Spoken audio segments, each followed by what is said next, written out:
Bem-vindo ao programa O Seu Dinheiro. O tema de hoje é dedicado às obrigações. Será que vale a pena investir neste tipo de ativos? As obrigações são uma das ferramentas que as empresas, instituições e o Estado utilizam para contrair empréstimos junto do público em geral. Isto é, você, aí em casa.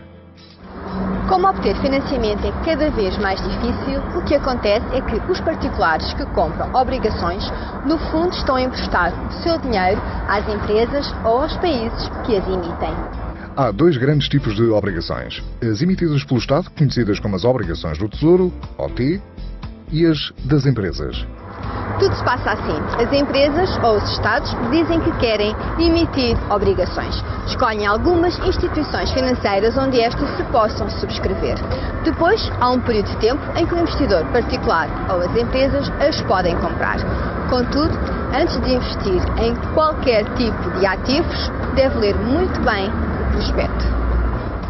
Caso haja um maior número de pedidos de subscrição em relação à oferta lançada, é feito um rateio que irá definir qual a quantidade real de obrigações que cada subscritor terá direito. A realidade é que o tema das obrigações parece estar na ordem do dia.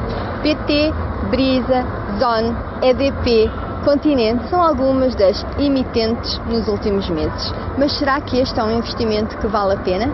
Do ponto de vista dos clientes de retalho, pensamos que sim.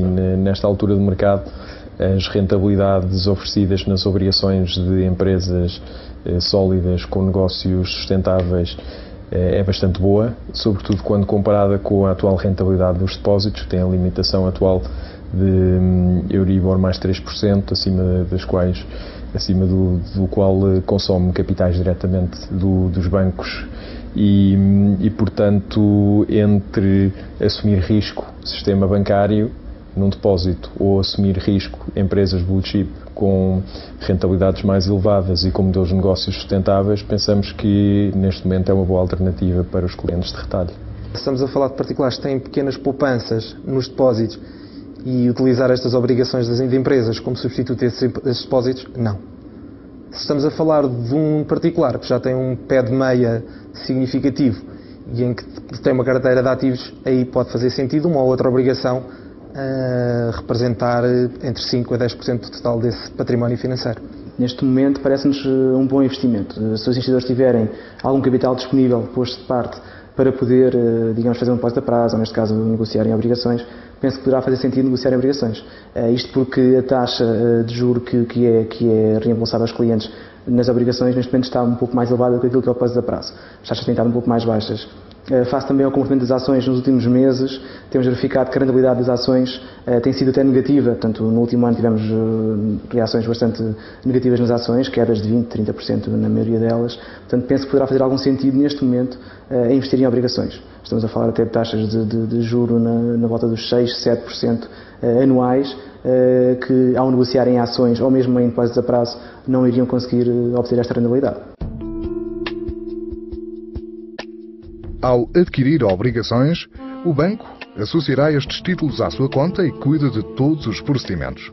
E isto pode implicar o pagamento de comissões de compra e venda, de guarda de títulos e outras despesas associadas. Logo, são custos que farão descer o que vai receber. Junta ainda os 25% para o IRS.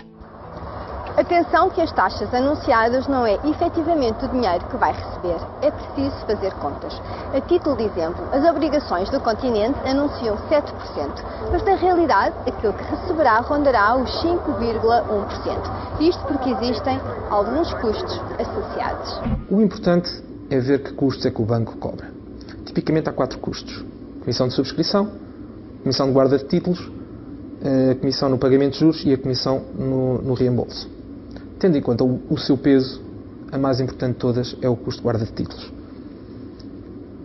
Esse custo pode atingir os 30, 40, 50, 60 euros por ano, consoante o intermediário financeiro.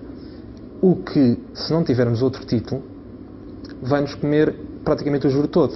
No entanto, alguns intermediários financeiros que estão a isentar de guarda de títulos estas obrigações por uma questão promocional. Quanto aos impostos, Esses impostos já estão incluídos nas contas que nós fizemos e nas taxas de juros que apresentamos. No entanto, isso é 25% sobre os juros que receberá semestralmente. Se comprar obrigações, convém guardá-las até ao período de maturidade, sob pena de ser penalizado. No final, se tudo correr bem, receberá o seu dinheiro de volta. Afinal, este é um investimento com algum risco. Há risco, sem dúvida, não há retorno sem risco. E quem pensa ao contrário está enganado e portanto, os investidores têm que ter atenção naturalmente à solidez financeira e à sustentabilidade do negócio do emitente e, naturalmente, o risco em dívida sénior de incumprimento é um risco associado com a insolvência da empresa. Portanto, esse risco tem que ser analisado e há também depois o risco de liquidez se o investidor quiser vender a posição que adquiriu antes da maturidade do título. E, portanto, sobretudo estes dois riscos têm que ser cuidadosamente analisados antes de se fazer um investimento para que o investidor esteja plenamente consciente das condições e dos prazos e das capacidades de depois transformar o seu investimento em liquidez caso o pretenda. Há sempre um risco inerente ao negócio que está em bolsa, não é? Portanto, as obrigações também estão negociadas em bolsa, têm sempre esse risco. Por exemplo, aqui o que interessa saber é realmente o emitente, a empresa que está a emitir essas obrigações, qual o nível de risco da empresa, portanto, qual a probabilidade dessa empresa entrar em falência. Portanto, penso que isso é o mais importante. Agora, esse risco existe, mas também para quem é obrigacionista tem uma vantagem em relação aos acionistas, que o obrigacionista recebe, ou é o primeiro a receber o capital em caso de falência da empresa. Antes de adquirir uma obrigação, saiba o que deve analisar. Devem analisar o historial da empresa, os fundamentais da empresa e a viabilidade e a sustentabilidade do negócio no longo prazo. Se os títulos de dívida, sobretudo aqueles que têm sido colocados no mercado recentemente, têm uma maturidade de 3 a 5 anos e, portanto, é este tipo de prazo que deve ser analisada a sustentabilidade do negócio da empresa e ter em atenção que, de facto, uma empresa que é viável hoje e daqui a um ano pode não o ser num prazo de 5 anos, sobretudo num contexto como o atual de grande volatilidade de condições macroeconómicas. Mas quais as vantagens e as desvantagens de investir em obrigações?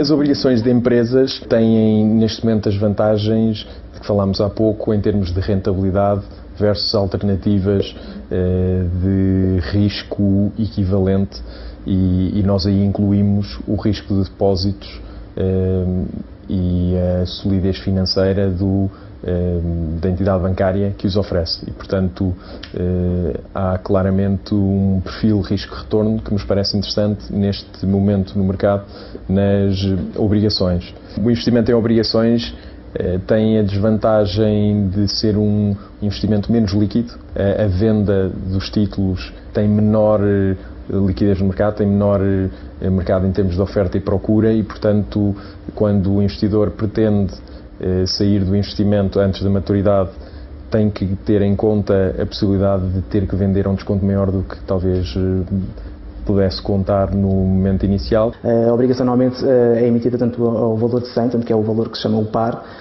Se ela estiver a negociar abaixo desse valor e for vendê-la no mercado, antes da maturidade, poderá efetivamente perder esse valor. Portanto, receberá o valor nominal menos o valor da cotação que ela está a negociar em bolsa. Portanto, aí nesse caso poderá ter essa menos-valia. Uma das vantagens é essa. No entanto, também, face a alguns prazos a prazo, nós podemos, se quisermos, antes da maturidade, ou antes do prazo, neste caso, vender a obrigação em bolsa e, no caso do prazo a prazo, por vezes não temos essa facilidade.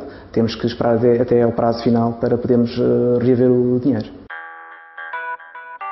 Se comprar obrigações convertíveis, significa que a determinada altura poderá convertê-las em ações. Mas para entrar neste caminho terá de dominar muito bem o investimento para não perder dinheiro. Claramente, o nosso conselho seria, para os investidores que pretendem uma obrigação e que conhecem o instrumento de dívida, que invistam em obrigações, aqueles que preferem o risco e o perfil de retorno de uma ação, que investam em ações e que, sobretudo, não conhecendo a fundo um instrumento como as obrigações convertíveis que se mantenham afastados deste tipo de instrumentos. O mercado institucional consegue taxas mais elevadas do que o mercado de retalho. Qual será a explicação que os especialistas dão a este facto? A diferença de retorno entre o mercado de retalho e o mercado institucional, quando falamos de instrumentos de dívida, tem sobretudo a ver com fatores de eficiência de mercado e da facilidade que os investidores de retalho têm em aceder ao mercado de dívida. E nesses fatores eu incluiria, por exemplo, a denominação dos títulos de dívida quando as emissões são feitas para o mercado institucional, que é uma denominação normalmente alta, de cerca de 50 mil euros ou 100 mil euros, e portanto dificulta o acesso aos investidores para montantes mais pequenos. E tem também a ver com o facto de o mercado institucional neste momento olhar para Portugal e para as condições económicas que o país atravessa e exigir um prémio de risco significativamente superior para além das limitações que estão a afetar a liquidez dos investidores típicos deste tipo de instrumentos e, portanto, as empresas para aceder ao mercado institucional neste momento, perante as restrições que existem do ponto de vista de investidores institucionais nacionais e estrangeiros, faz com que o prémio de risco seja significativamente mais elevado.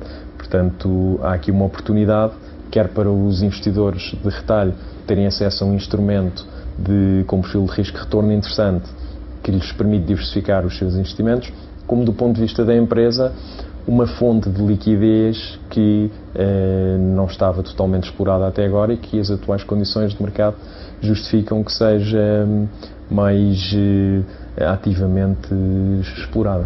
Mas existem mais obrigações à venda do que as publicitadas. O caso das obrigações do Tesouro e as obrigações das instituições financeiras, por exemplo. E será que estas valem a pena? A banca desaconselhamos totalmente. O risco inerente à banca é demasiado elevado. Só mesmo quem conheça bem e perceba bem esse risco e esteja consciente do risco que está a tomar é que poderá investir na banca, quer em obrigações e, no caso atualmente, também em ações. Penso que deve olhar para todo tipo de obrigações e, mediante a sua análise, optar pelo que ela consideram ser a melhor. Talvez as obrigações do setor da banca, neste momento, não tenham tido um interesse tão grande como, por exemplo, estamos agora a ter com as obrigações do continente, talvez pelo risco talvez mais elevado que essas empresas podem ter em termos de falência, ou em termos de não cumprimento com os pagamentos dos juros que estão associados a essas obrigações. Penso que poderá ser mais por aí. Agora, tem havido mais interesse realmente nas obrigações, quer do continente, quer da PT, da EDP, tem-se notado um maior interesse por parte dos investidores. As obrigações da Banca Nacional, em várias ocasiões, parece-nos que fazem sentido para diversificação de risco ou até como alternativa aos depósitos. Isto porque a banca, apesar das dificuldades que está a atravessar, sobretudo quando estamos a falar da primeira linha do setor bancário, tem um risco de insolvência limitado, sobretudo com a linha de apoio que tem por parte do Estado e, portanto, quando estamos a falar de dívida sénior do setor bancário, o retorno atualmente oferecido pode ser bastante interessante para o investidor. Isto quando comparado com depósitos, onde encontramos um risco semelhante de insolvência e, enfim, apesar de haverem algumas garantias adicionais em relação a depósitos, quando estamos a falar de montantes significativamente superiores a 100 mil euros, parece-nos que uma obrigação sénior do setor bancário pode ser uma alternativa interessante a um depósito. Obrigações do Estado, nós recomendamos. Ainda que tenha algum risco, porque o Estado também pode entrar em cumprimento, consideramos que, tendo em conta o nível de taxas de juros que estão a oferecer atualmente, compensa o risco.